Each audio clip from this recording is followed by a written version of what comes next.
হাত থেকে দেশকে রক্ষা করার জন্য সকলে যে যেখানে আছে, যা যা কিছু আছে তাই নিয়ে মাঠে নামতে হবে, প্রতিরোধ গড়ে তুলতে হবে।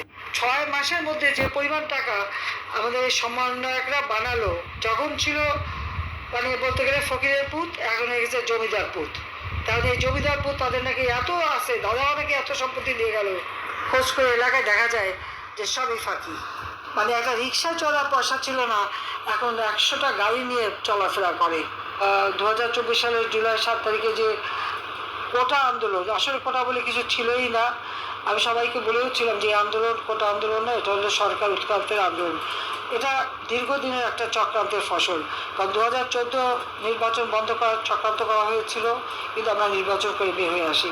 2018 নির্বাচন বন্ধ করার চক্রান্ত করা হয়, সেটা আমরা কিন্তু সেই চক্রান্ত ভঙ্গ করে আমরা আবার ক্ষমতা আসি। 2024 নির্বাচন বন্ধ করার জন্য আপনার চেষ্টা করা হয়েছিল। নির্বাচন যখন বন্ধ করতে পারা গেল না, তখন আরও চক্রান্ত শুরু হলো। বাংলাদেশের অর্থনীতিকে এখন একেবারে লুটপাট করে টুকরো টুকরো করে ফেলেছে।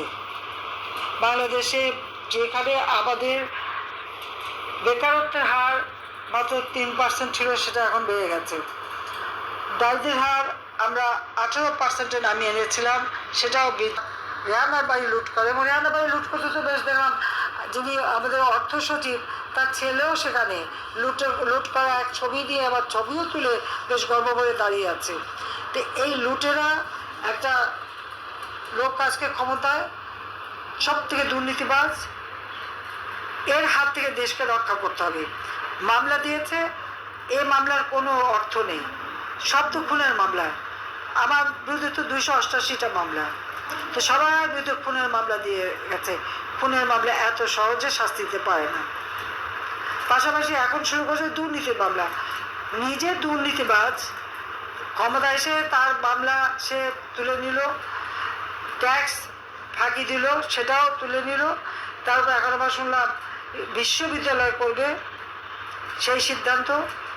আবার মানি এক্সচেঞ্জ, সেই ব্যবসাও তার করা লাগবে, মানি এক্সচেঞ্জের ব্যবসা করবে। সেখানে আবার হাসপাতাল বানাবে। সে মানুষের সেবা করবে বলে 6,000 কোটি টাকার সম্পদ সারা বাংলাদেশে জমি কিনে রেখেছে। এখন নাকি সেগুলো বিক্রি করবে।